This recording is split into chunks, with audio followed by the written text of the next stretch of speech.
हरे राम राम राम हरे हरे। नमो विष्णुपादाय कृष्ण पृष्ठाय भूतले श्रीमते भक्ति वेदांत स्वामिनिति नामिने। नमस्ते सारस्वते देवे गौरवाणी प्रचारिणे निर्विशेष शून्यवादी पाश्चात्य देश तारिणे।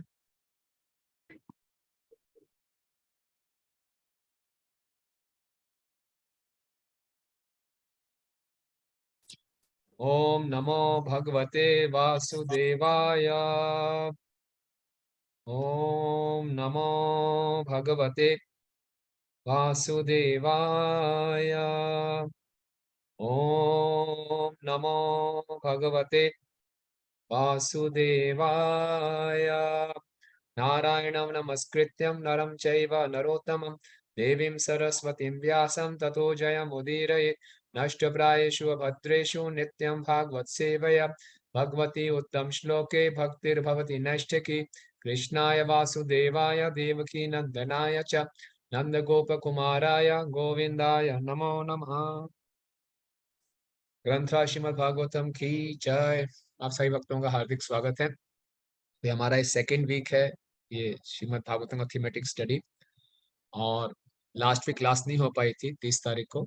23 तारीख को मंडे को क्लास हुई थी और हमने श्रीमद् भागवत की महिमा पे चर्चा किया था, ग्लोरीज ऑफ श्रीमद् भागवतम, और कुछ होमवर्क भी दिया था। तो किसी को कोई फटाफट बता सकते हैं क्या भागवतम की महिमा कुछ याद है आपको? किसी को एनीथिंग जो आपको थोड़ा सा याद हो?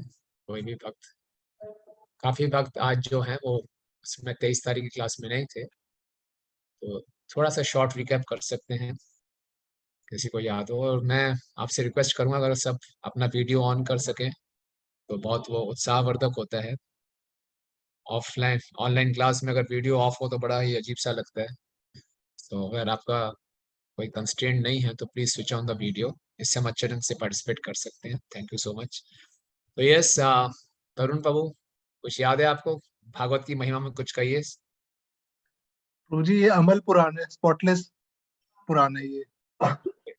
मेरी आवाज आ रही है? साधु स्वरूप गोरखा ने वॉल्यूम नहीं आ रही, आवाज आ रही है ना सबको? यस यस प्रभु। हमारे यहाँ पर बहुत क्लियर है। क्लियर है, ओके। ये प्रभु जी स्पॉटलेस पुराण है। किसका मत है ये? चैतन्य महाप्रभु का मत है प्रभु। चैतन्य महाप्रभु का मत है। हमने चर्चा की थी महाप्रभु के मुख्य 5 मत हैं। कोई बताएगा 5 मत क्या है? हम सब गौड़िया वैष्णव हैं, हमें मालूम होना चाहिए कि महाप्रभु के 5 मुख्य मत कौन से हैं।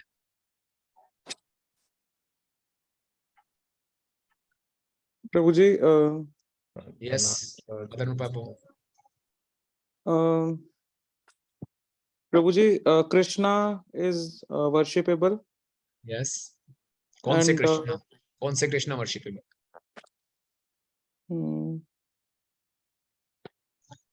वृंदावन कृष्ण, वृंदावन वृंदावन ब्रजेश तनया, आराध्य ब्रजेश भगवान Brajesh Brajesh Nandanandan. Okay. Yes and और टॉप मोस्ट आराधना इज ऑफ गोपीज। हाँ, ये तीसरा है। दूसरा क्या है? Vrindavan Dham is yes, worshipable. worshipable. आराध्य Krishna is भगवान। worshipable. Vrindavan Dham is equally worshipable. Yes, And the third one was the topmost aradhana is of gopis. सबसे ऊंची आराधना गोपीज की है, सही बात है। और And then one was purpose of life is Krishna Prem. प्रेमो But I पुमार्थ think महान। Yes, this was I think fifth one.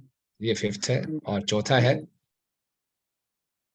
Fourth one Shrimad was Bhagavatam प्रमाण अमलम। श्रीमद् भागवतम अमल परायण, ठीक है ना? और फिर हमने भी चर्चा की थी कि जीव गोस्वामी जी ने षड संदर्भ लिखे हैं मुख्यतः ये साबित करने के लिए कि चैतन्य महाप्रभु का सिद्धांत सर्वोत्तम है। तो उनकी क्या स्ट्रेटेजी है, कैसे उन्होंने प्रूव किया कि चैतन्य महाप्रभु का सिद्धांत सर्वोत्तम है?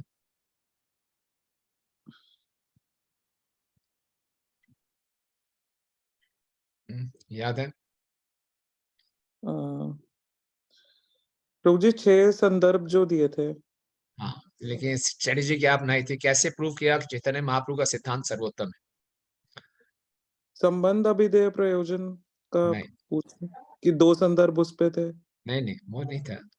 ऐसे साबित किया कि यस, कि चैतन्य महाप्रभु की फिलॉसफी श्रीमद् भागवतम में।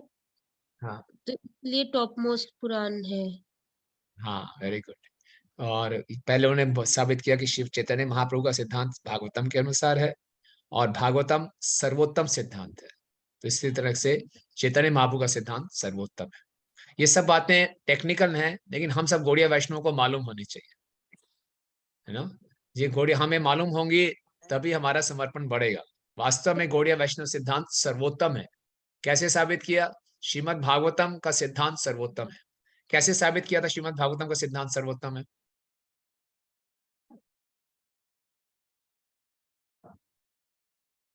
Because it talks about unalloyed devotional service.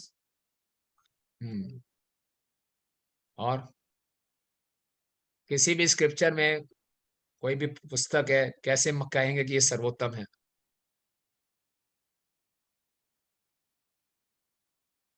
कैसे कह सकते हैं कि ये सर्वोत्तम है?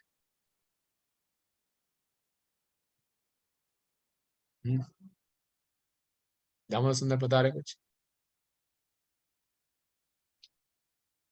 हरे कृष्णा भाई जी। हाँ ये आपने बताया था कि भागवतम जो है ग्रंथों का अवतार है। भागवतम ही एक ग्रंथ अवतार है, क्योंकि जो है इसमें सारे ही भगवानों का वर्णन है। तो ठीक है, ये तो हमारा कहना हो गया। जीव गोस्वामी जी ने, आपने बताया था, जीव गोस्वामी जी ने संदर्भ लिखे हैं, उसके एक श्लोक के ऊपर ऑक्सफोर्ड यूनिवर्सिटी में पीएचडी दी जाती है। PhD. तो बाहर की दुनिया में आप बोलेंगे, आप तो बोल रहे जी ये तो बड़ी भक्ति की बातें हो गई। कैसे आप किसी एक साधारण व्यक्ति को ये प्रूव कर सकते हो श्रीमद् भागवतम सर्वोत्तम ग्रंथ है? कोई भी ग्रंथ होता है, किन व्यक्तियों के बीच में बोला गया, किन परिस्थितियों में बोला गया। तो ये बोला गया, पहले अलग अलग लेयर्स में बोला गया श्रीमद् भागवतम। नारद मुनि जी को ने व्यास देव जी को बोला, और व्यास देव जी इतने सारे ग्रंथों को रचने के बाद भी असंतुष्ट हैं, क्योंकि उन्होंने शुद्ध भक्ति का वर्णन नहीं किया भरपूर मात्रा में। और फिर अपनी परिपक्व अवस्था में व्यासदेव जी ने इसको लिखा। तो एक तरह से ये सर्वोत्तम है। दूसरा लेवल आता है परीक्षित महाराज और सुखदेव गोस्वामी। सुखदेव गोस्वामी की क्या पर्सनैलिटी है? माँ के घर में 16 साल रहे, भगवान के गारंटी देने के बाद भी आपको माया छुएगी नहीं, माँ के गर्भ से निकलती सीधा भाग पड़े। और परीक्षित महाराज की क्या पर्सनैलिटी है? चक्रवर्ती सम्राट, 7 दिन के अंदर शरीर छोड़ने वाले हैं। कितना वैराग्य दिखाया! क्या देखिए आप, क्या स्तर होगा, वक्ता कैसा है, श्रोता कैसा है, तो दोनों के बीच में बातें कितनी बड़ी होंगी। परीक्षित महाराज ने तथाकथित अपराध किया, शमीक ऋषि के प्रति मरा हुआ सांप उनके गले में डाल दिया, क्योंकि उनको प्यास लग रही थी। बाद में घर गए तो पश्चाताप किया, पानी पिया ही नहीं, और 7 दिन तक पानी नहीं पिया। क्या वो ग्रंथ होगा? आप सोचिए, 7 दिन तक बिना सोए, बिना खाए, बिना पिए, मृत्यु आने वाली डर ही नहीं लग रहा। तो क्या भागवत में क्या शक्ति होगी, क्या वो पर्सनैलिटी होगी सुनने वाला, और क्या पर्सनैलिटी होगा सुनाने वाला। किस कॉन्टेक्स्ट में बात की जा रही है, कौन श्रोता है, कौन वक्ता है, उनकी क्वालिफिकेशन से ही मालूम चलता है कि भागवतम कितना सर्वोत्तम ग्रंथ है। दूसरा, भागवतम की जो भाषा है, संस्कृत है, बहुत क्लासिक संस्कृत है। साधारण संस्कृत सीखने के लिए भी कम से कम 12 साल चाहिए। और भागवतम में श्लोकों के अलग अलग छंद हैं। कोई एक फिलोसफर भी होगा संस्कृत का, वो भागवतम को मानेगा कि इस भागवतम में जो संस्कृत का उपयोग किया गया, जो छंद है, वो कोई साधारण नहीं है। इसलिए भागवतम उस खात से भी बहुत श्रेष्ठ है।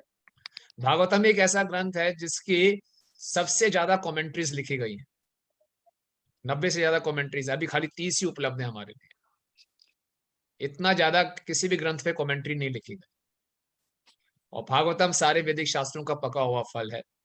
तो ये कुछ कारण हैं, जीव गोस्वामी जी प्रूव करते हैं। और जो वैदिक शास्त्र हैं, कई लोग बोलते हैं कि जो पुराण हैं ये वेदों में नहीं आते, लेकिन महाभारत और पुराणों को पंचम वेद कहा जाता है। और ये वेदों से ज्यादा लाभदायक हैं, क्योंकि वेदों को समझने के लिए हमें प्रॉपर छंद आना चाहिए। बहुत मुश्किल संस्कृत होती है, और वेद को हर कोई नहीं समझ सकता। बहुत प्रॉपर ट्रेनिंग चाहिए वेदों का उच्चारण करने के लिए, वेदों को समझने के लिए। लेकिन जो पुराण है वो साधारण पुरुष भी समझ सकते हैं, उसकी चर्चा कर सकते हैं। और मैटर सारा जो सार है भागवतम में, सारे वेदों का सार है। ये कुछ चर्चा हुई थी। फिर हमने कुछ बताया था कि भागवतम के, हाँ जी, प्रभु जी आपने 3 लेयर्स जो बोले हैं, हाँ कि एक तो आपने बोला है कि Vyasadev wrote it in expert state, हाँ, fully mature state, mature state, हाँ and after writing all Vedas. Second आपने श्रोता कौन है और वक्ता कौन है हाँ है ना, ये, और थर्ड आपने कॉन्टेक्स्ट बोला था। हाँ, कि देखिए ना, मृत्यु के कगार पे खड़े हैं। ओके, तो मृत्यु के, 3 लेयर्स आपने बोले ना।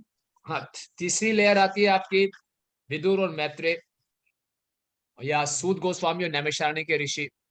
नैमिषारण्य के ऋषियों का चरित्र देखिए, वो कलयुग के प्रारंभ होने से पहले यज्ञ कर रहे हैं। उनको अपनी चिंता नहीं है, उनको हमारी सबकी चिंता है कि कलयुग के लोगों का उद्धार कैसे हो। 5000 साल पहले उन्होंने हमारी चिंता करनी शुरू कर दी कि भैया ये पंचकुला, लुधियाना, दिल्ली के लोग होंगे, उनका उद्धार कैसे होगा। आप सोचो, 5000 साल पहले वो लोग चिंता कर रहे हैं, हम अभी तक चिंता नहीं कर रहे हमारा उद्धार कैसे होगा। तो क्या उनका मेंटेलिटी होगी, क्या उनका स्टेटस होगा सोचने का, समझ रहे हैं? तो इसी से कॉन्टेक्स्ट में कॉन्टेक्स्ट में अब context- देखिए, कॉन्टेक्स्ट ये है कि सुखदेव को, आपको हमें मालूम चल जाए कि हमको कैंसर है, बुरा ना माने, और बहुत कम दिन बचे हैं, तो हमारा एक कितना मुश्किल हो जाएगा। और परीक्षित महाराज को बताया जा रहा है 7 दिन ही बचे हैं, और आराम से सुन रहे हैं। और वो प्रश्न ही उनका ये है कि जो मृत्यु की कगार पे, उसका क्या कर्तव्य बनता है, और उसको सुन रहे हैं। तो इस ढंग से भी, ग्रामेटिकली भी हम देखते हैं कि भागवतम सर्वश्रेष्ठ है। इसके बाद भागवतम के पहले अध्याय, स्कंद के पहले अध्याय में का नाम है क्वेश्चंस बाय सेजेस। तो आप में से किसी ने पढ़ा है? हमने बोले 6 क्वेश्चंस पूछे थे नैमिषारण्य में ऋषिगणों ने। कोई कर पाया इसको? हाँ क्वेश्चन जी, ढूंढ तो लिए क्या है हैं? लेकिन भागवतम नहीं पढ़ी, लेकिन क्वेश्चन ढूंढ लिए। तो मैंने ढूंढ लिया, मैंने पढ़ी। ओके, अरे हरिनाम सेव ने भी कर लिया, विष्णुप्रिया माता जी ने भी कर लिया, प्रभु जी मैंने भी किया, इला माता जी ने। इला माता जी, धन्यवाद माता जी, थैंक यू। तो आप सबको जरा क्लास दीजिए। इला माता जी बताइए कौन कौन से 6 क्वेश्चन हैं, कौन कौन से श्लोक में है। हाँ सब जी नोट प्रभु, कर सकते, सब नोट हाँ कर जी सकते हैं और बाद में पढ़ सकते हैं। हाँ जी, हाँ जी प्रभु जी। देखिए हम जो पहला क्लासेस लेंगे ना, 1 मिनट के लिए, इसको थीमेटिक स्टडी बोला गया है। अगर हम एक एक श्लोक के लेंगे तो कई साल लग जाएंगे। तो मेरा ये विचार था कि जो थीम्स हैं, इंपॉर्टेंट थीम्स हैं, हम कुछ मिस नहीं करेंगे, लेकिन उसमें अगर आप सब लोग एक्टिव रहेंगे, पढ़ेंगे, तो बहुत इंटरेस्टिंग रहेगा, बहुत इंटरेस्टिंग रहेगा। भागवतम जैसा कोई ग्रंथ नहीं है, और जितना हम मिल के इसको पढ़ेंगे, इसकी चर्निंग करेंगे, इस पे चर्चा करेंगे, तो इसमें बहुत रस है, बहुत बड़ा रस है। इसलिए आप सबसे निवेदन है कि खुल के इसमें जरा थोड़ा करिए, और इसी बहाने हम सबका अध्ययन भी हो जाएगा। और ये मुश्किल नहीं है। मैंने पहली क्लास में थोड़ी सी टेक्निकल बातें की थी, आगे कोई ऐसा टेक्निकल नहीं है, और बहुत आसान है। और आपस में मिलकर चर्चा करेंगे तो सबको एक दूसरे से फायदा प्राप्त होगा। ठीक है ना? बताइए इला माता जी, कौन कौन से 6 प्रश्न हैं? हाँ जी प्रभु जी, पहला क्वेश्चन श्लोक नंबर 9 है, वेरी गुड। तत् वाला श्लोक है, ये 9th है। उसमें उन्होंने ये कहा है कि जनसाधारण के लिए, के कल्याण के लिए क्या निश्चय क्या है, अर्थात हमारे जीवन का लक्ष्य क्या है। कितना सुंदर प्रश्न है हाँ कि जी, जन साधारण के लिए जीवन का लक्ष्य क्या होना चाहिए। ये भागवतम के पहले स्कंद के पहले अध्याय का 9वां श्लोक में आता है। वेरी गुड, ये पहला प्रश्न था। दूसरा? हाँ जी।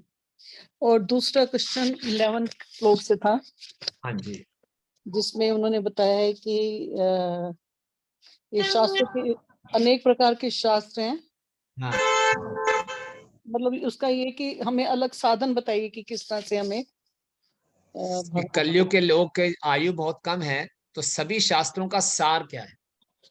हाँ जी, हमारे पास इतना समय नहीं कि सारे शास्त्र पढ़ सकें, तो हमें ये बता दीजिए सभी शास्त्रों का सार क्या है। ये 10वें 11वें श्लोक में उत्तर मिलता है। वेरी गुड माता जी। तीसरा और प्रश्न? तीसरा 12वें श्लोक में है, वेरी गुड। जिसमें ये बताया कि भगवान देवकी के घर में पुत्र के रूप में किस उद्देश्य से प्रकट हुए थे। हाँ, देवकी के घर में भगवान क्यों प्रकट होते हैं। Very good. ये तीसरा प्रश्न था। चौथा, चौथा था कृष्ण अवतार के बारे में, हाँ जी, 14वां श्लोक कि उनके पवित्र नाम और उनके अवतारों के बारे में बताइए। नहीं माता जी, वो था मेरे ख्याल से, एक सेकंड प्रभु जी, मैं हाँ हाँ हाँ, क्वेश्चन चौथा था 13वां सॉरी प्रभु जी, 13 है ना? नहीं 13 भी नहीं है, 12वां 17 17 श्लोक है, एक मिनट। पुरुष अवतार हाँ के हाँ विषय प्रभु जी, में। हाँ जी 17 श्लोक है। हाँ हाँ, पुरुष अवतार के विषय में। नहीं प्रभु जी, ये एक 13 श्लोक भी है प्रभु जी, उनके अवतार के विषय के बारे में बताने के लिए। उसके बाद ये चौथा प्रश्न है प्रभु जी। नहीं, 13 में ये है कि पुराने आचार्यों ने क्या क्या शिक्षाएं दी, ये नहीं है। अच्छा 17वें में पूछ रहे हैं, चौथा प्रश्न पुरुष अवतार के विषय में बताइए। हाँ जी, कृष्ण अवतार के। फिर 18 में भी है भगवान 18 की, हाँ जी, भगवान के लीला अवतार के बारे में। लीला अवतारों के बारे में बताइए। और फिर 6 है 23 क्वेश्चन उसमें, हाँ 23 जी, उसमें, हाँ, जिसमें कह रहे हैं कि हमें बताइए कि भगवान के जाने के बाद धर्म ने किसका आश्रय लिया। थैंक यू सो मच माता, थैंक यू वेरी मच। तो ये सब लोग नोट कर सकते हैं और पढ़ सकते हैं कि हरे पहला कृष्ण प्रभु प्रश्न, जी। हाँ जी, प्रभु जी जो लीला अवतार के बारे में वो कौन से श्लोक में है? लीला अवतार के बारे में प्रभु जी 18वें श्लोक, एंड इसके बाद का प्रभु जी कौन सा है? 23वां। 23वां। तो ये इसमें क्वेश्चन क्या था? ये कि क्वेश्चन डाल दूं प्रभु जी मैं चैट में? भगवान ने किसका हाँ आश्रय हाँ, लिया? भगवान के अप्रकट होने के बाद के धर्म बाद ने धर्म ने किसका किसका आश्रय लिया, लिया? जी प्रभु जी। ठीक है। अच्छा, अब आज हम, आप देखेंगे आपके पास श्रीमद् भागवतम होगा, तो हम प्रीफेस में इसको चर्चा करेंगे। प्रीफेस, प्रीफेस मतलब आमुख। वो बहुत सुंदर है। तो आमुख क्यों होता है किसी पुस्तक में?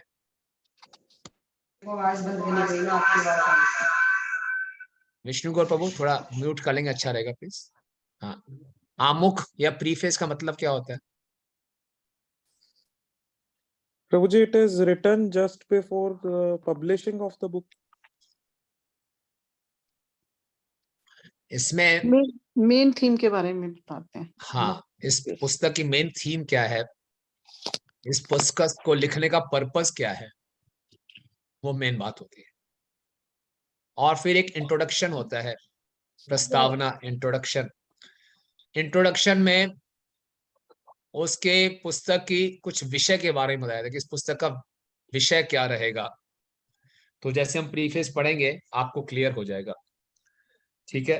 तो प्रीफेस में पहला पैराग्राफ ही है, कोई पढ़ना चाहेगा? हिंदी में पढ़ेंगे, मेरे पास इंग्लिश में, किसके पास हिंदी में पढ़ ले। पहला पैराग्राफ, हरे कृष्णा प्रभु जी। हाँ पढ़िए माता जी। हमें मानव समाज की वर्तमान आवश्यकता का ज्ञान अवश्य होना चाहिए, किंतु यह आवश्यकता है कि अब मानव समाज किसी देश विशेष या जाति विशेष की भौगोलिक सीमाओं से बंधा नहीं है। यह मध्य युग की अपेक्षा अधिक व्यापक है और अब एक राज्य अथवा एक मानव समाज की सार्वभौम प्रवृत्ति परिलक्षित होती है।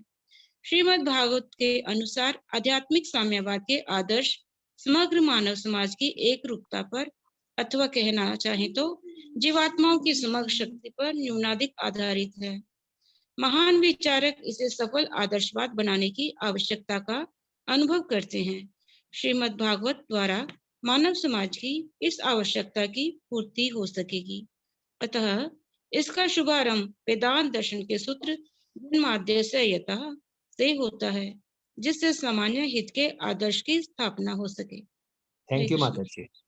देखिए, प्रभुपाद जी ने ये लिखा होगा लगभग 1960 के आसपास, और प्रभुपाद जी कह रहे हैं we must know the present need of human society. हम सबको आज के समाज की आवश्यकता के बारे में मालूम होना चाहिए।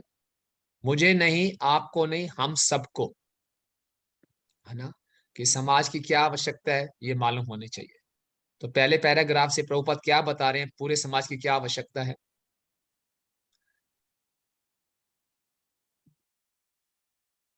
तो ये क्या हमारी भी आवश्यकता? थोड़ी थोड़ा सा डिफरेंट है हमारी वाली बुक में। हाँ, क्या लिखा हुआ है?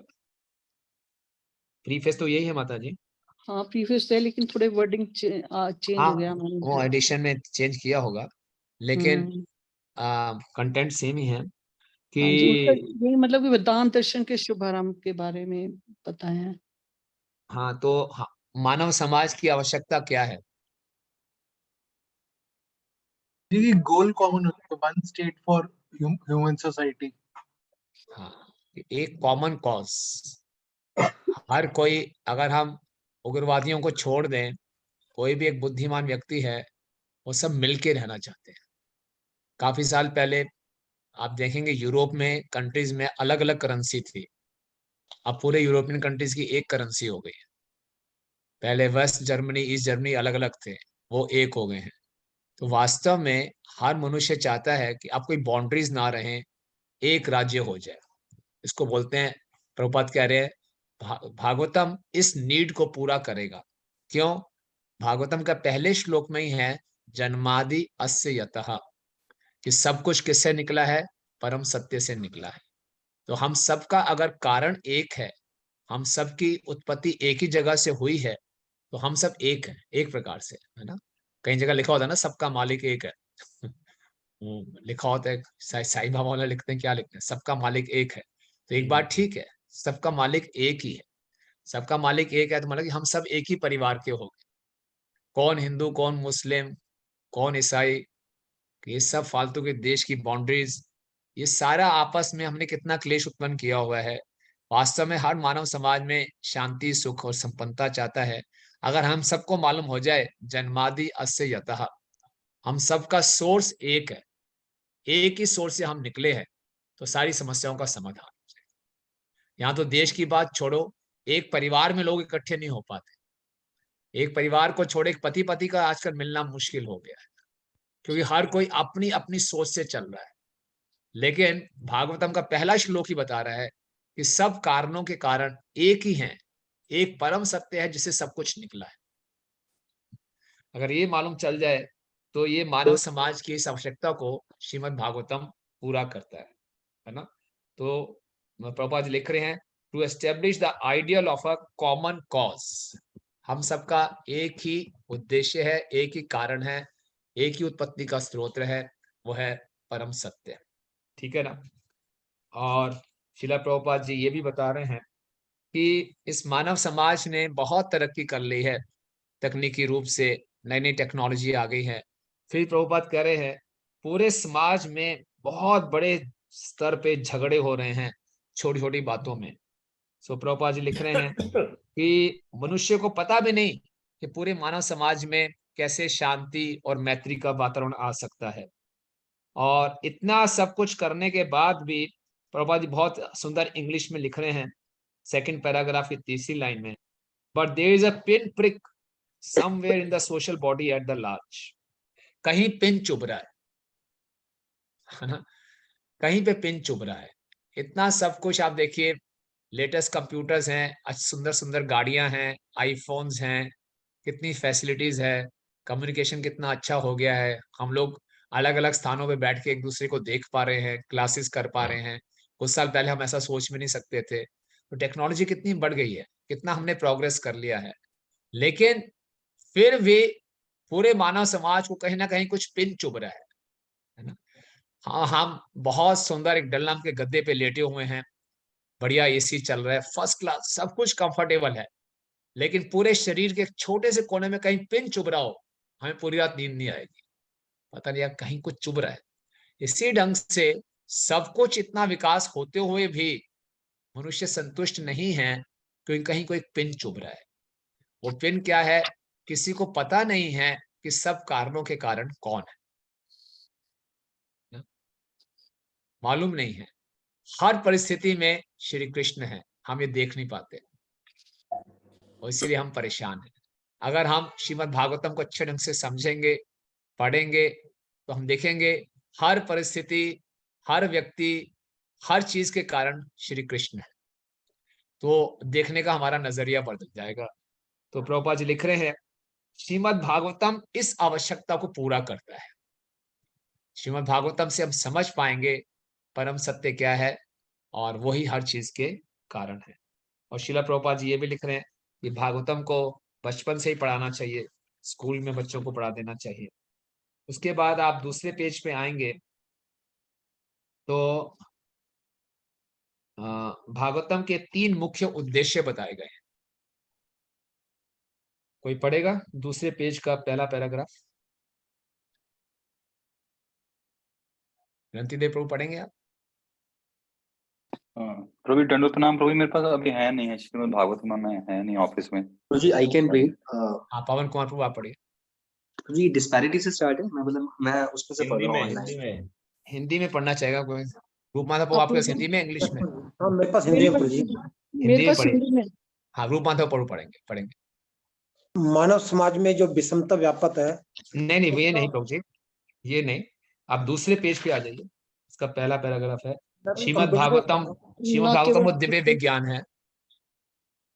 ओके हाँ जी यही है। भागवतम न केवल प्रत्येक वस्तु के परम स्रोत को जानने के लिए दिव्य विज्ञान है, अपितु ईश्वर से अपने संबंध को जानने और इस पूर्ण ज्ञान के आधार पर मानव समाज की पूर्णता के प्रति अपने कर्तव्य को पहचानने का दिव्य विज्ञान है। यह संस्कृत भाषा में ओजपूर्ण पठनीय सामग्री है, जिसका संस्कृत से अंग्रेजी में विस्तृत अनुवाद किया गया है, जिससे कि इसके सतर्क पठन मात्र से ईश्वर को भलीभांति जाने जा सकेंगे। यही नहीं, इसका पाठक नास्तिकों द्वारा किए जाने वाले प्रहारों से अपनी रक्षा करने के लिए प्राप्त शिक्षित बन सकेगा।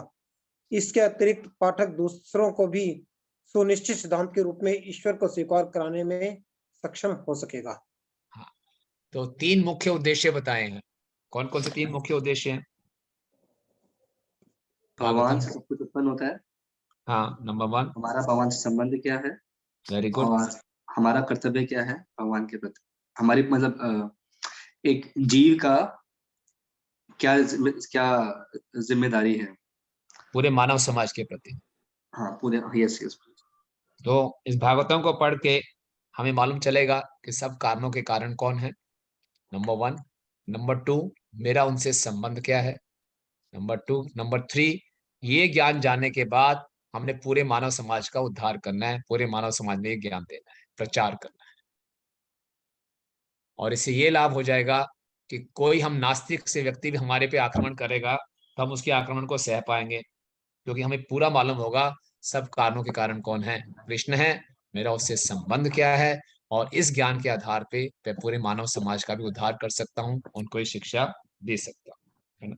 फिर श्रीला प्रभुपाद अगले पैराग्राफ में हमें गारंटी दे रहे हैं कि कोई श्रीमद् भागवतम को क्रमशः सिस्टमेटिकली पढ़ेगा, पहले स्कंद से दूसरे स्कंद, तीसरा, चौथा, नवा और 9वें स्कंद तक पहुंचते प्रभुपाद जी कह रहे हैं को अच्छे ढंग से पढ़ेगा, वो गॉड रियलाइज्ड हो जाएगा, भगवत साक्षात्कार उसको हो जाएगा, और फिर वो 10वें स्कंद को अच्छे ढंग से समझ पाएगा। 10वें स्कंद की विशेष स्थिति है, 10वें स्कंद की तुलना भगवान के सुंदर मुखारबिंद से की गई है, और 10वें स्कंद में जो 5 रसाध्याय हैं उनकी तुलना भगवान की मुस्कान से की गई है।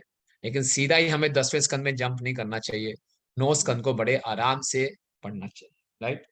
उसके बाद प्रभुपाद जी अंत में लिख रहे हैं कि मेरी कोई योग्यता नहीं है इस संस्कृत से इंग्लिश में ट्रांसलेट करने में, हो सकता है कुछ कमियां हुई हो, लेकिन प्रभुपाद एक श्लोक को कोट कर रहे हैं 1511, जिसमें लिखा जा रहा है कि अगर कुछ कमी हो भी गई हो, लेकिन भागवतम का एक एक श्लोक बहुत दिव्य है, वही पूरे समाज में क्रांति ला सकता है। तो प्रभुपाद प्रीफेस में अपनी विनम्रता भी दिखा रहे हैं, साथ ही साथ पूरा विश्वास दिखा रहे हैं कि इस भागवतम से पूरे संसार में क्रांति आएगी। ठीक है, any question on this preface?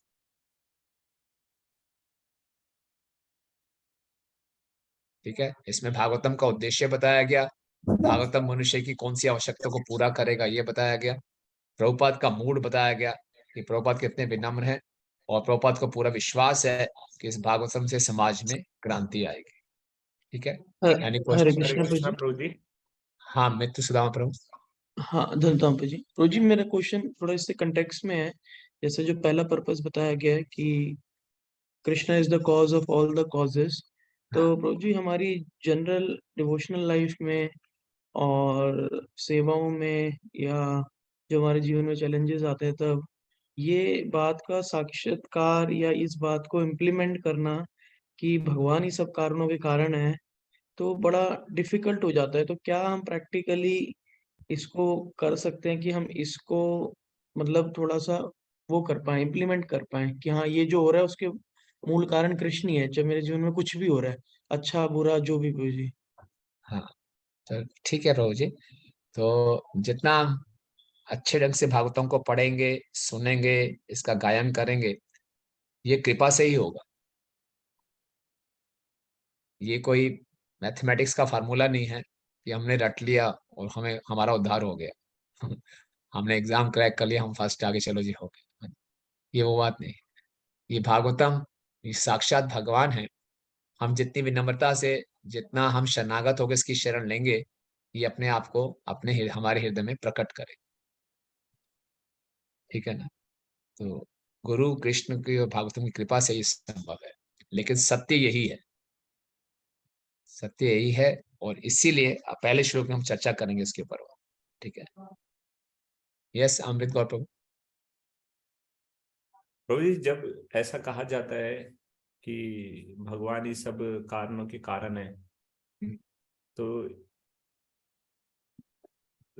कभी कभी ऐसा लोगों के द्वारा आर्ग्यूमेंट दिया जाता है कि अगर भगवान ही सर्व कारणों के कारण है, तो हमारे जीवन में जो हम गलती कर रहे हैं उसके भी कारण भगवान ही है। तो हाँ। फिलोसफिकली इस बात को कैसे समझा जाए कि मतलब कि भगवान उसके कारण कैसे नहीं है और कैसे हैं? ये प्रश्न हमेशा उठता रहता है जब भी हम ऐसी कोई चर्चा शुरू करते हैं। यही प्रश्न उठता है कि गलती भगवान की है, मेरी गलती नहीं है। है ना? कोई उत्तर देना चाहेगा अमृत बापू के प्रश्न का? एक स्वयं उत्तर दे सकते हैं, लेकिन हम सबके लाभ के लिए प्रश्न उठा रहे नहीं हैं। प्रभु जी, ऐसा नहीं, जेन्युइन क्वेश्चन है प्रभु जी। बताइए कौन उत्तर देना चाहेगा इसका? जी मैं ट्राई करूं। हाँ हाँ प्लीज। तो जी जैसे मतलब विल हमारी है पर सैंक्शन कृष्ण करते हैं कि भगवान कह रहे हैं कि मत्ता स्मृति ज्ञानम अपोहनम चत, और भगवान ही क्या कहते हैं उपद्रष्टा भी है, अनुमंता भी है, सब कुछ भगवान की सैंक्शन से हो रहा है, पर डिजायर हमारी है। तो मतलब भगवान हाँ। परमात्मा के उसमें सैंक्शन कर रहे हैं, प्रभु जी। पर मतलब डिजायर हम करें, फिर भगवान के ऊपर है कि भगवान सैंक्शन करते हैं या नहीं करते। बिल्कुल ठीक है, ठीक बात है। संतुष्ट हैं आप अमृत गौर प्रभु? तो डिजायर की उत्पत्ति अभी ठीक है, ये डिजायर तो हमारी है। अब वो डिजायर ही कारण बनती है, डिजायर संग से होती है, संग का चुनाव हम करते हैं। तो फिलोसफिकली जो फ्री विल दी है भगवान ने, वो फिर कहीं ना कहीं एक्ट करती है। हाँ जी हाँ जी हाँ जी। तो क्या उससे कृष्ण बाध्य हो जाते हैं उसको फुलफिल करने के लिए? बाध्य नहीं होते, कृष्ण फैसिलिटेट करते हैं, बाध्य नहीं होते। हम तो बहुत कुछ चाहते हैं।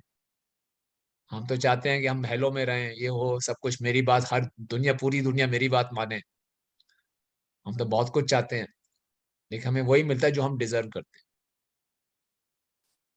वो गलत भी हो सकता है, हैं। वो गलत हाँ, भी हो अगर सकता है। अगर आप जिद करके बैठे हैं कि मुझे गलती करनी ही है, भगवान बोले ठीक है करके देख लो, फिर सुधरोगे। प्रभुपाद एग्जाम्पल देते हैं ना कि मेरा छोटा बच्चा था, वो बार बार पंखे में, चलते हुए पंखे में उंगली डालता था, तो मान ही नहीं रहा था, तो मैंने एक बार ही करवा दिया ऐसे। उसके बाद कभी नहीं किया उसने। तो दैट वे। इसलिए भगवान से जब प्रभुपाद एक बार एरोप्लेन पे जा रहे थे, तो किसी ने पूछा अगर भगवान सब कारणों के कारण है, तो जो द्वेष है वो भी भगवान से उत्पन्न हुआ है क्या? सो प्रभुपाद ने उदाहरण दिया, अंधकार का मतलब है प्रकाश का अभाव। तो एक प्रकार से प्रकाश को नहीं बोल सकते कि वो अंधकार का कारण है। तो प्रेम का अभाव है तो द्वेष है। हम्म?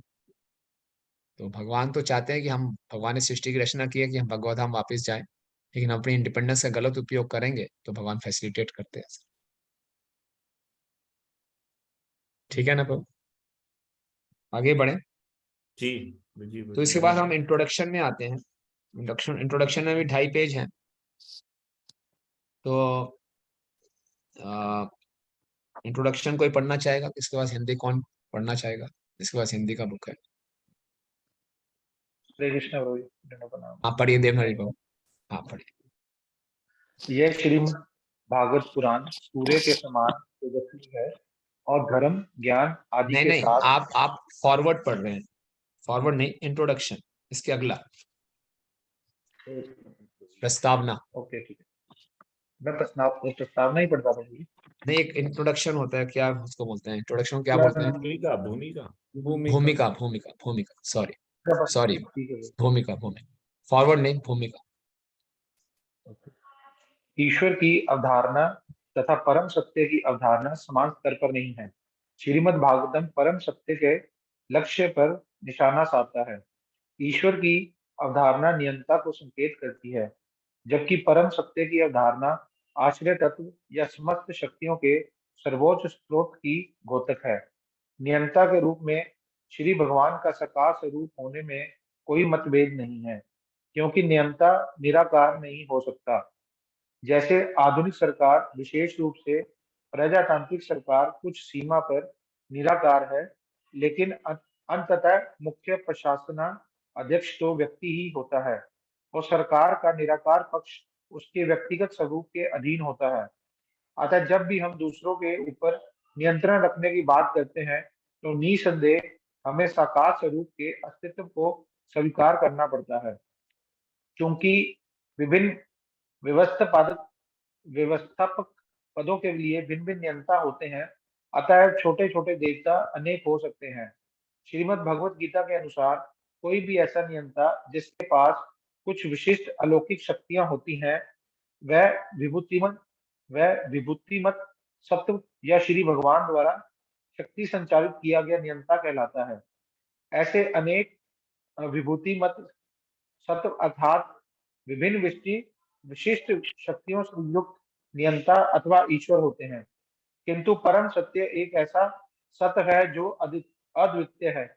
यह श्रीमद् भागवतम इस अंतिम सत्य अथवा आश्रय तत्व का निर्देश परम सत्यम के रूप में करता है। यस, कौन समझाएगा साधारण भाषा में इस पहले पैराग्राफ को?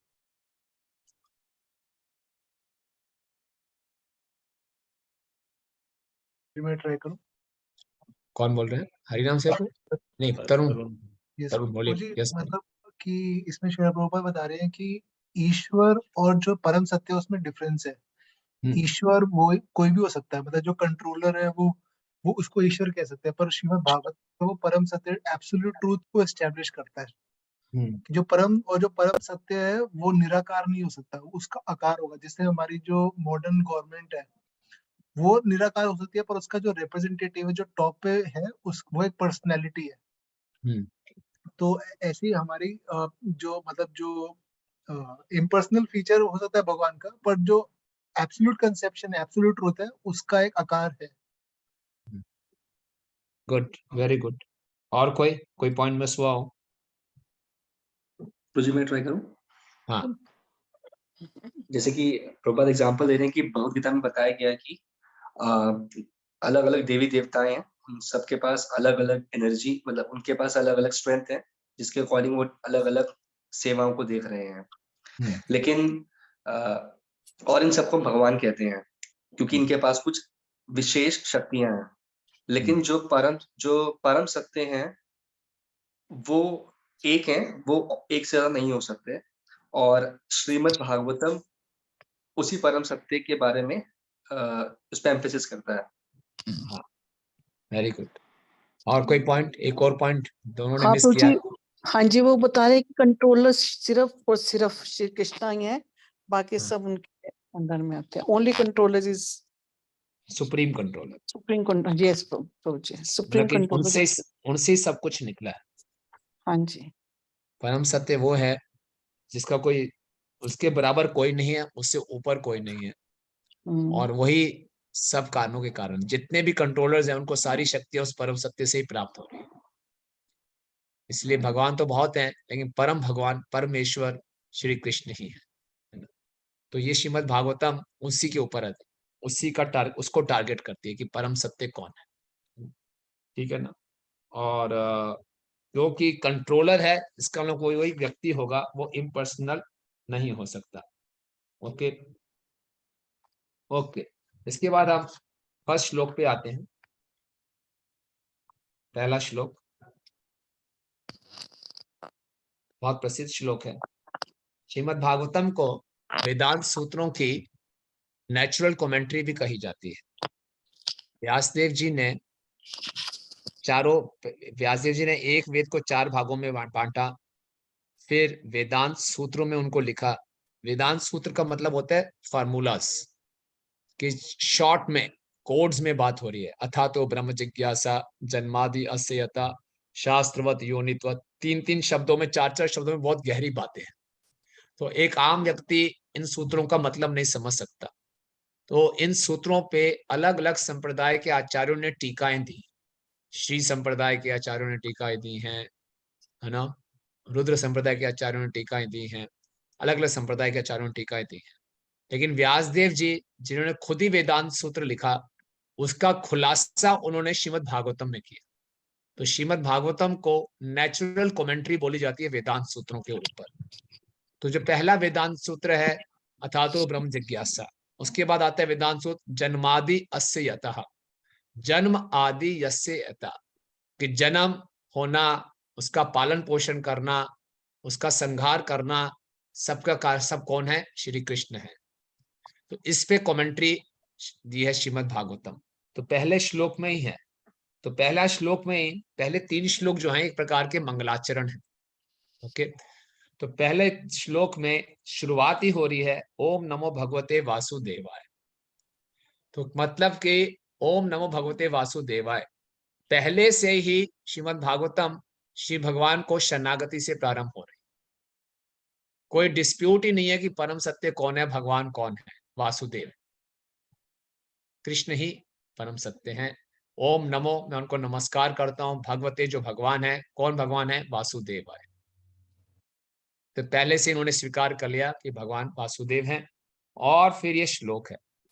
तो इस जो छंद है, पहले श्लोक का छंद, इसको शांडुल विकृणित कहते हैं। क्या बोलते हैं? शांडुल विकृणित। इसको कैसे उच्चारण करेंगे? जैसे हम षड गोस्वामी अष्टकम उच्चारण करते हैं ना, कृष्णा कीर्तन गान नर्तन परो प्रेमामृतम भो निधि, ऐसे उच्चारण करते हैं। वैसे इस श्लोक का उच्चारण करेंगे। जन्मादि अस्य यता यतो अन्वयात्, जन्मादि अस्य यता अन्वयात् इत्रता अर्थेषु च अभिज्ञा स्वराट्, तेने ब्रह्म हृदय आदि कवये मुह्यन्ति यत्सूरया, तेजो वारि मृदाम यथा विनिमयो यत्र त्रिसर्गो अमृषा, ध्वाम्ना स्वेन सदा निरस्तकुहकं सत्यं परम धीमहि। तो अलग अलग छंद हैं। भगवत गीता में जो छंद है साधारण अनुष्ठुप छंद है। सर्वधर्मान् परित्यज्य मामेकं शरणं व्रज अहं त्वां सर्वपापेभ्यो मोक्षयिष्यामि मा शुचा। इसको अनुष्ठुप छंद कहते हैं। बहुत ही साधारण छंद, सबसे सिंपल। लेकिन श्रीमद् भागवतम में हर प्रकार के छंदों का उपयोग किया गया है। ये भागवतम में दिखाता है कि संस्कृत की दृष्टि से भी भागवतम बहुत महान ग्रंथ है। तो ये शांडुल विकृणित छंद बोला गया। इसको शांडुल विकृणित छंद है। जिस प्रकार से शेर बड़ी मस्ती से चलता है, उस प्रकार का ये छंद है ना। जन्मादि अस्य यता अन्वयात् इत्रता अर्थेषु च अभिज्ञा स्वराट्, तेने ब्रह्म हृदय आदि कवये मुह्यन्ति यत्सूरया। इस प्रकार से है ना। आप इसको गा के प्रभु हमने बहुत इजी कर दिया। हाँ जी, पहले तो समझ नहीं आता था, आज समझ आ रहा है। तो इसको गाएंगे तो बड़ा अच्छा लगता है ना। हाँ जी। तो धीरे धीरे आप बार बार रिपीट करेंगे तो याद भी हो जाएगा। तो देखिए, पहले मैं आपको पूरे पहले स्कंद का ओवरव्यू बता देता हूँ। पहले स्कंद में 19 अध्याय हैं, ठीक है ना। और पहले चैप्टर में 6 प्रश्न पूछे गए। ओके, और दूसरे और तीसरे अध्याय में इन 6 प्रश्नों के उत्तर दिए गए। ठीक है। चौथे अध्याय में फिर से 4 प्रश्न पूछे गए। चौथे अध्याय में फिर से 4 प्रश्न पूछे गए और इन 4 प्रश्नों के उत्तर में पूरे बाकी 15 अध्याय हैं। उन 4 प्रश्नों का उत्तर है। और चौथे अध्याय में कौन से 4 प्रश्न हैं?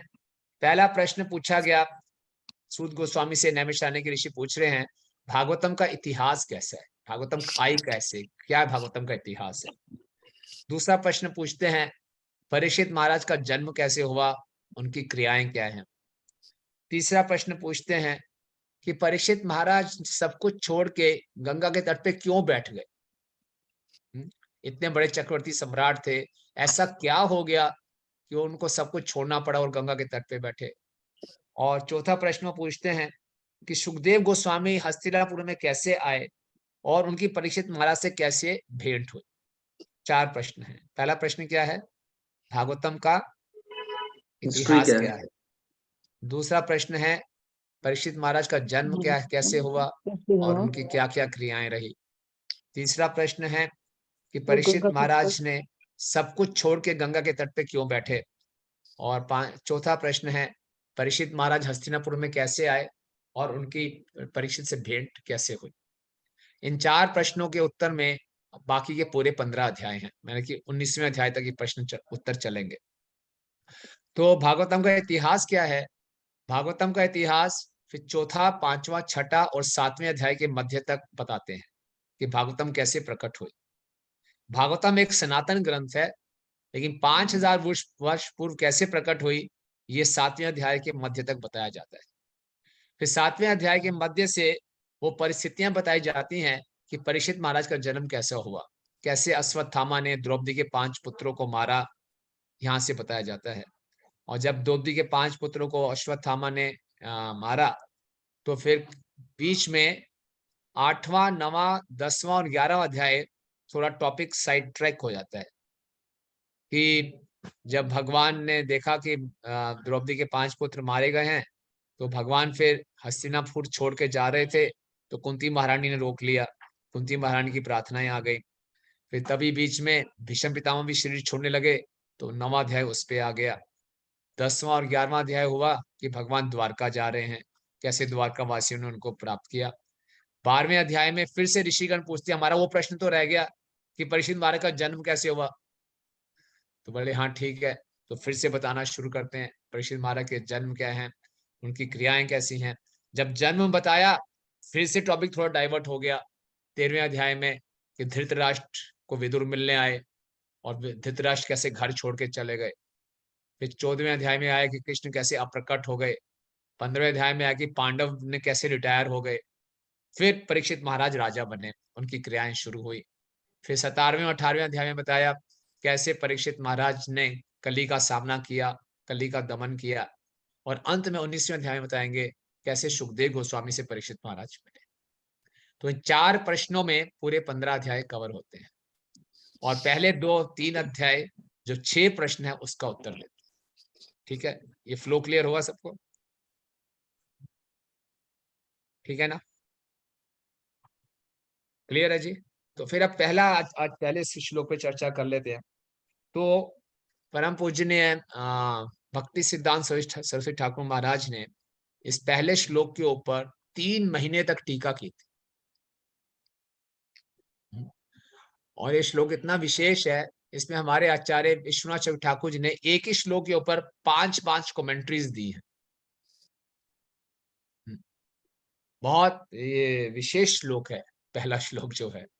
और प्रभुपाद ने भी इसके ऊपर कितने पेजों का तात्पर्य है?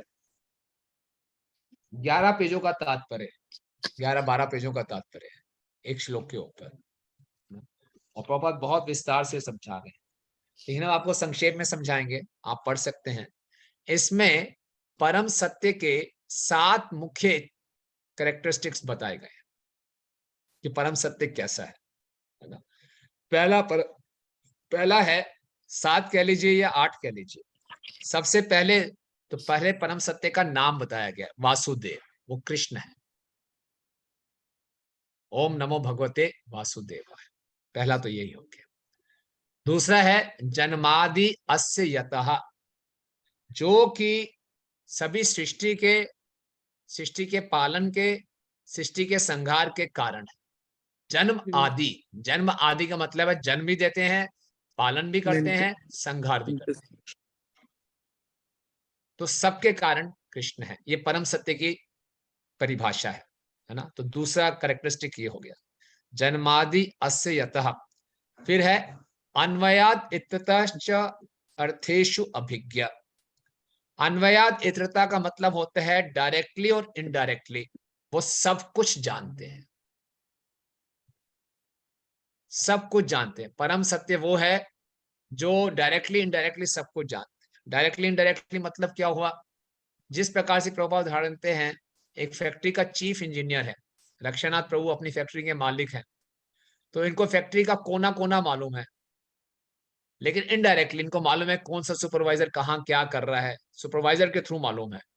और जब अपने ऑफिस में होते हैं तो डायरेक्टली भी मालूम है, अपने सेक्रेटरी से डायरेक्टली भी बात करते हैं। इसी प्रकार भगवान अपने आध्यात्मिक जगत में है तो डायरेक्टली अपने भक्तों से डील करते हैं, लेकिन इनडायरेक्टली भौतिक जगत से डील करते हैं। भौतिक जगत से भगवान का कुछ लेना देना नहीं है। भगवान अपना विस्तार करते हैं, पुरुष अवतार हैं, महाविष्णु, गर्भोदक्षाई विष्णु, क्षीरोदक्षाई विष्णु, फिर देवता गण हैं, ब्रह्मा जी सृष्टि करते हैं, तो उनके द्वारा से भगवान को सब कुछ मालूम रहता है। और डायरेक्टली आध्यात्मिक जगत में अपने भक्तों से ग्वाल बालों के साथ, गोपियों के साथ सब कुछ आदान प्रदान कर रहे हैं। तो डायरेक्टली इनडायरेक्टली परम सत्य को सब कुछ मालूम है। ऐसा कोई भी ऐसा जीव नहीं है जिसको इस सृष्टि के बारे में सब कुछ पता हो। हमें तो अपने शरीर के बारे में सब कुछ पता नहीं होता, हम खाते क्या हैं, ये कैसे पचता है, क्या हो रहा है, बीमारी होती है, डॉक्टर सारे टेस्ट करा लेता है, बीमारी का कारण नहीं मालूम चलता, कुछ पता नहीं किसी को।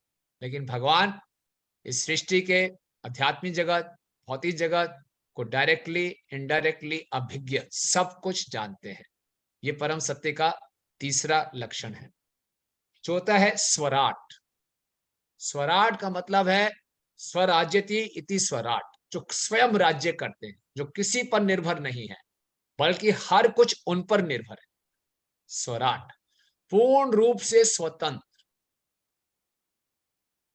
पूर्ण रूप से स्वतंत्र। इस संसार में कोई नहीं कह सकता मैं पूर्ण रूप से स्वतंत्र हूं।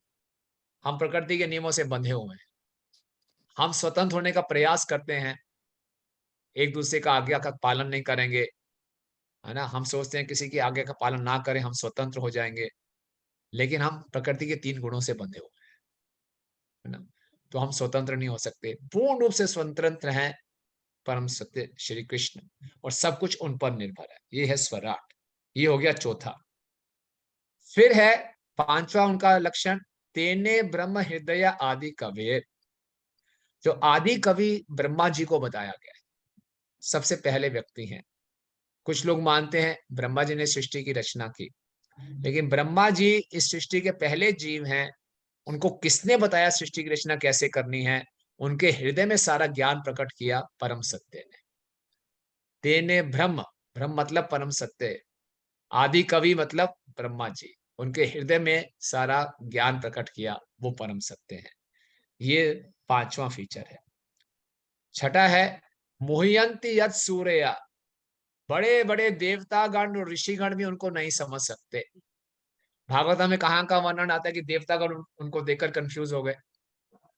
ब्रह्मा जी और इंद्र जी, शिव जी मोहिनी, वरुण जी, हाँ, सब मोहित हो गए। तो मोहियंती यत् सूर्या, बड़े बड़े दिग्गज ऋषिगण और देवतागण भी उनसे मोहित हो जाते हैं। ये कौन सा लक्षण है परम सत्य का? छठा। सातवां है, और वो कैसे मोहित करते हैं उदाहरण दिया गया है। तेजो वारी मृदम यथा। जिस प्रकार से मरुद्यान रेगिस्तान में हमें पानी दिखाई देता है, जल में पानी दिखाई देता है, पानी में अग्नि दिखाई देती है, जो है मिराज, उसी ढंग से हम कभी भी भगवान को समझ नहीं सकते। बड़े बड़े ऋषिगण देवतागण उनसे मोहित हो जाते हैं। सातवां है विनिमयो यत्र तिसर्गो अमृषा। भौतिक जगत में सब कुछ टेम्परेरी है, अस्थाई है, लेकिन फिर भी भौतिक जगत में बहुत सुंदर लगता है। क्यों? भगवान की उपस्थिति के कारण, है ना। क्योंकि प्रकृति के 3 गुण हैं, वो हमें वास्तविक लगते हैं। इस संसार से हम कितने आकर्षित रहते हैं, एक स्मार्टफोन से हम कितने आकर्षित रहते हैं। कितना चमक दमक है स्मार्टफोन में, बच्चे यूट्यूब से कितने एडिक्ट हो जाते हैं। तो सब कुछ फैक्चुअल लगता है, इतना आकर्षक लगता है, क्योंकि भगवान की प्रकृति के 3 गुणों का ये प्रभाव है। सब कुछ वास्तविक लगता है, और हम सबको लगता है मैं यही शरीर हूँ, मेरा ये परिवार, मेरा ये बिजनेस, ये वास्तव में सच्चाई है। ये बिल्कुल हम मानते हैं सच है, यही तो सच्चे है, और 1 सेकंड में सब कुछ खत्म हो जाता है। तो ये क्या है? परम सत्य के माया बहिरंगा शक्ति के 3 गुणों का कमाल है ये। तो ये था 7वां। 8वां है धामना स्वेद सदा निरस्त कुहुकम। लेकिन जो परम सत्य है वो खुद हमेशा अपने धाम में रहते हैं, और वो धाम क्या है? हमेशा निरस्त कुहुकम। वहां पे कोई इल्यूजन नहीं है, वहां पे कोई मोह नहीं है। ठीक है, तो ये 8 फीचर्स हैं परम सत्य के। ये पूरे श्लोक में बताया गया है। क्लियर है प्रभु जी? Any questions?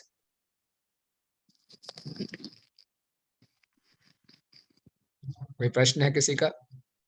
प्रभु जी, एक क्वेश्चन मेरा है प्रभु जी। हाँ। जैसे आज ये बता रहे थे कि उसमें सीरिया में उसमें भूकंप आया और बहुत सारी बिल्डिंग्स 1 सेकंड के अंदर गिर गई। हाँ। है ना? लेकिन जब तक हम जिंदा हैं तो हम तो ये मानते हैं ना कि ये मेरा घर है। हम इसको कैसे इग्नोर कर सकते हैं इस चीज को?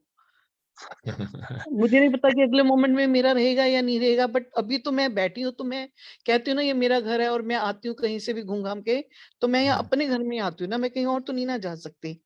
ठीक बात और है। मुझे पता है, ये वाली बात मुझे पक्का पता है कि ये नष्ट हो जाने वाला है, ये सब होने वाला है, इसकी कोई वो नहीं है, बट जब तक मैं इस भौतिक संसार में रह रही हूँ तो मुझे कहीं ना कहीं तो ये लगेगा ना कि मुझे कहाँ जाना है, ये मेरा है। जैसे प्लीज डोंट माइंड जो मैं कह रही हूँ, जैसे आप लोग भी जाते हैं मंदिर के अंदर जाते हैं ना, आपको पता है कि ये आपकी डेस्टिनेशन है, आपका इधर घूमे या उधर घूमे, मतलब ये मेरे मन में कभी कभी ये क्वेश्चन आता है प्रभु जी। हाँ, सही बात है। तो हमारी गाड़ी भी है, और गाड़ी के पेपर भी मेरे नाम पे हैं, हाँ जी। प्रॉपर्टी के पेपर भी मेरे नाम पे हैं। नहीं, नाम पे नहीं भी तो भी मुझे पता है कि मेरे नहीं भी हाँ। हैं हाँ। किसी के भी नाम पे, पर मुझे पता है मैं इस घर में आ सकती हूँ और ये मेरी हाँ, सही बात है। तो कैसे देखना है बताओ जी विष्णु गौर प्रभु, माता जी के प्रश्न का उत्तर दो।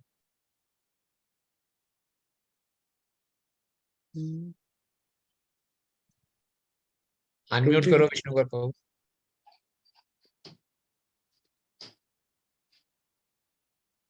अनम्यूट नहीं कर रहे। हाँ। नहीं प्रभु जी, इस समय तो मैं इस विषय में नहीं कुछ बोल सकता। अरे क्यों? क्यों? माता जी ने सही प्रश्न पूछा है, हम सबकी यही तो समस्या, हम ऐसे तो सोचते हैं ये मेरा घर है। यस, मदन रूपा जी आप बताइए। प्रभु जी, जैसे श्लोक में आता है विनिमय व यत्र त्रिसर्गो अमृषा, हाँ। that here also Krishna can be glorified, that although this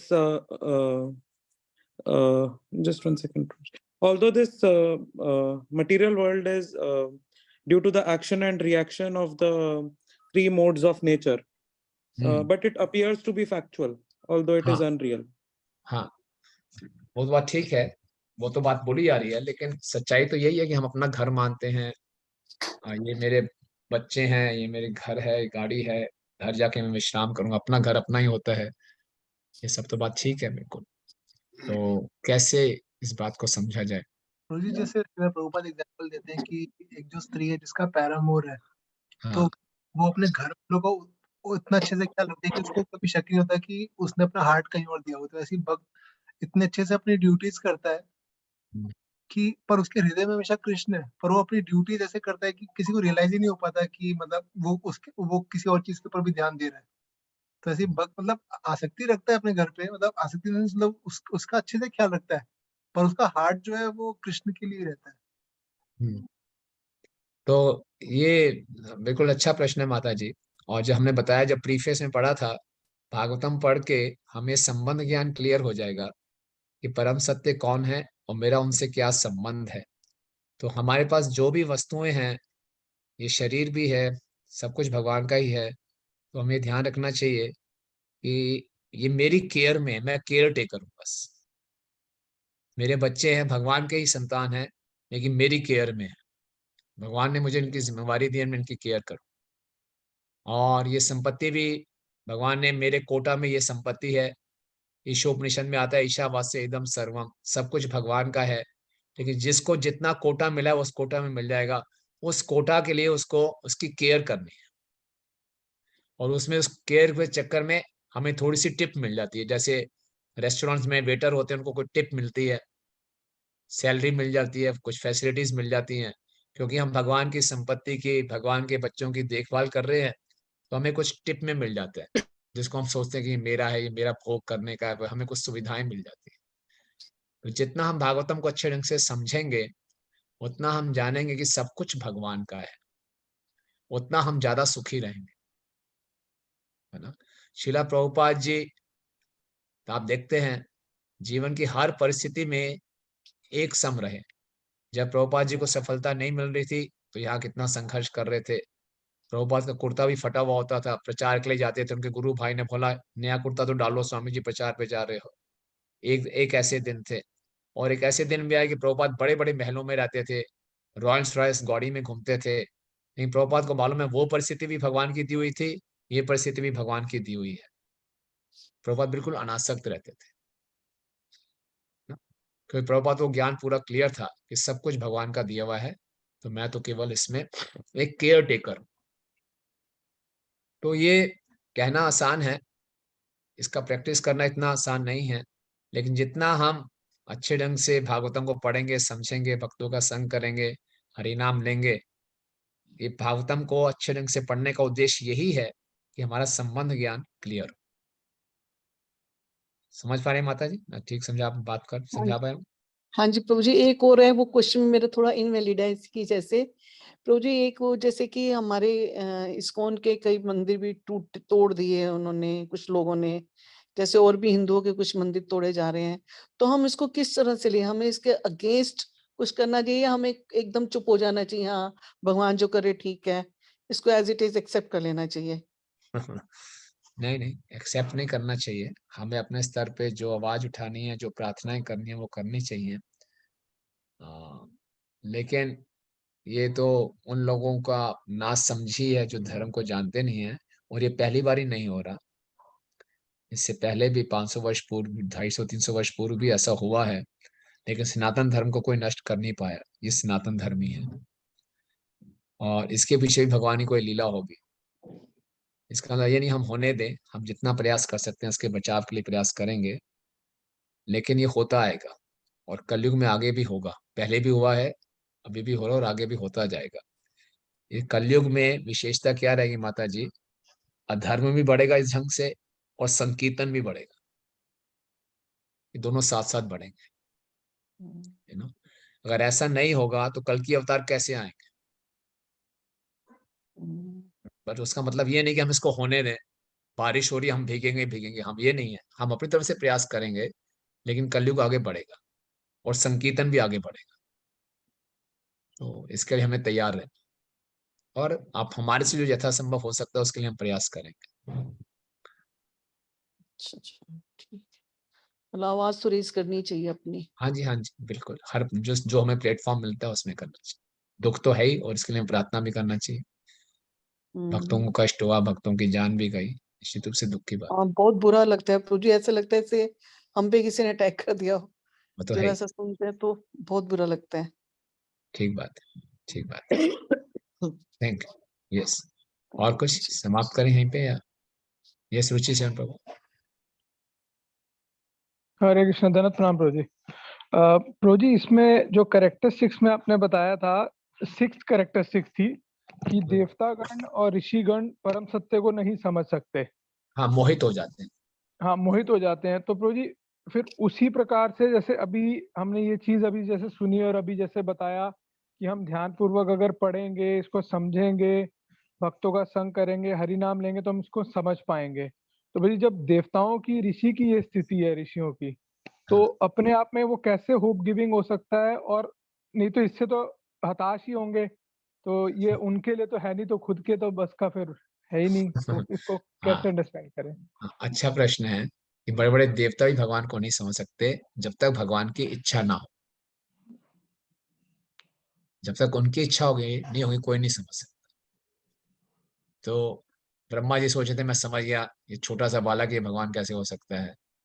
नहीं, तो हम तो प्रयास करेंगे, अच्छे ढंग से जप करेंगे, भगवान से प्रार्थनाएं करेंगे, अपने आप को प्रकट करो, तो हमारी सिंसियरिटी को देखते हुए भगवान अपने आप को रिवील करें।